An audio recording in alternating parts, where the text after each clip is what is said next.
For decades, we've all heard the same story. American manufacturing is on its way out. But what if that's not the end of the story? What if there was a detailed, citizen-led plan to not just stop the bleeding, but to kickstart a whole new industrial age? Well, today, we're going to dive into exactly that, an ambitious blueprint for rebuilding America's ability to make things, from the ground up.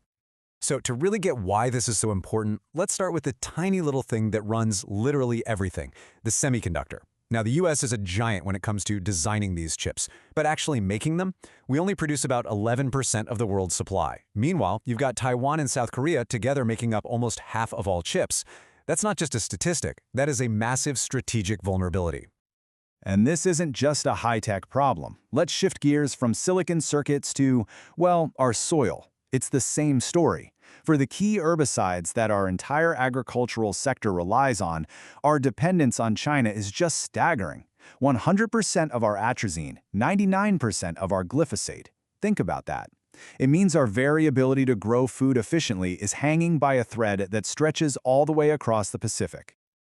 The source material for this explainer, the Onshoring Opportunity Framework, really doesn't pull any punches. This quote says it all. Our most critical supply chains are dangerously dependent.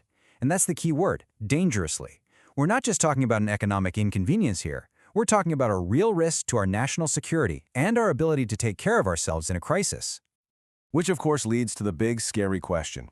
What happens if those supply chains actually snap? Whether it's because of a war, a natural disaster, or, as we all now know too well, a pandemic, the results could be devastating. It would hit everything from the phone in your hand to the medicine in your pharmacy. Okay, so that's the problem. It's a big one. But we're not here to just dwell on the bad news. The whole point of this explainer is to focus on the solution, a really smart, data-driven plan that actually came from a citizen-led initiative. It's all about turning this vulnerability into a massive opportunity for American innovators and communities. In this solution, it comes in two parts that fit together perfectly. First, you've got the Onshoring Opportunity Framework. The best way to think about this is like the playbook for a football team. It uses data to map out the entire field, showing our weaknesses and pinpointing exactly where the opportunities are. Then, you have the National Reshoring Blueprint. This is the building plan. It gives us the actual tools and the infrastructure we need to go out and win the game. So let's zoom in on that building plan. It proposes something it calls a new national production stack. Now that might sound a little technical, but the idea behind it is actually pretty straightforward. It's a whole new set of tools designed to make it easier for anyone, anywhere in America, to start making things again. This new production stack is made up of 6 core systems that all lock together, and they tackle the problem from every angle. You've got a public data platform to spot opportunities, these cool microfactories called foundry pods to give people a place to build, and even new tax ideas to make small-scale production worthwhile. It's a really comprehensive approach. Let's look at that first tool, Reshore.gov. It's all about turning data into direct action. Imagine a public website, a dashboard, that shows you in real time exactly what we're importing and how much of it. It's like a giant flashing sign for entrepreneurs that says, hey, right here, there's a huge market just waiting for someone to serve it. It basically draws a map from a market gap to a business plan. But okay, say you're an entrepreneur. You see the opportunity. Where do you actually make the thing? Well, that's where foundry pods come in. And this idea is a total game changer. The concept is to take all these empty buildings we have, think old post offices or empty big box stores, and turn them into shared modular microfactories. It means anyone with a great idea can get access to professional-grade tools without needing millions of dollars for their own factory. And here's where you can really see the vision come to life. Let's just picture this, as the plan suggests. A retired machinist in a small town in Ohio. She's got skills, she's got experience, she logs on to reshore.gov and bam, she sees a $500 million opportunity in battery recycling.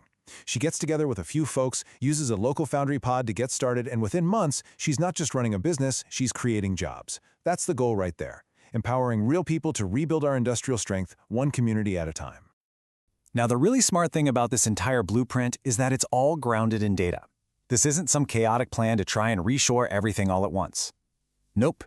It's about being strategic. It's about looking at the data to figure out where we can make the biggest, fastest impact. This sector readiness dashboard is the perfect example. Just look at it. It scores different industries based on how ready we are to ramp up production right now. See AgTech? It's at a 4.0. That's a green light. That means we have a lot of the pieces in place to make a real difference there quickly. But then look at semiconductors, a 2.5. That's a much heavier lift, a long-term project. This data tells us exactly where to find the quick wins. And readiness is one thing, but you also have to talk about the cost, right?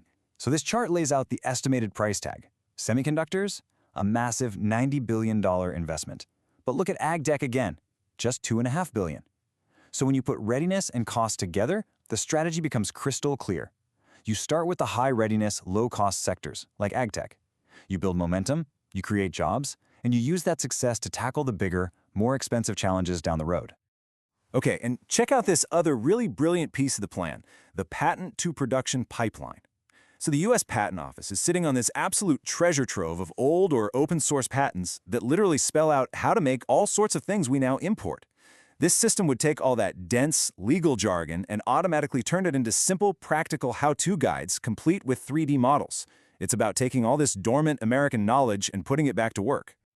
So, when you pull all of these threads together, the data, the microfactories, the reactivated patents, the empowered entrepreneurs, you start to see the big picture. This isn't about bringing back the giant, centralized factories of the past. This is a vision for something new, a distributed, intelligent, and truly resilient manufacturing network for the 21st century. When you boil it all down, the mission is simple, but it's incredibly powerful.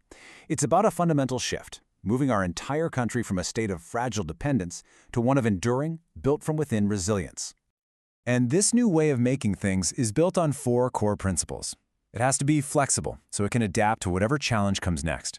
It has to be inclusive, so that anyone with a good idea can participate. It needs to be intelligent, using data to make us stronger. And it has to be, at its heart, American by design, tapping into that unique spirit of innovation that we have.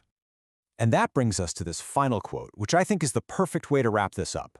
The blueprint tells us that the future of American manufacturing isn't something we should just sit back and wait for. It's something we have to actively go out and build ourselves. And that's what this plan really is. It's not just some dry policy paper, it's an invitation to every single citizen to roll up their sleeves and start making.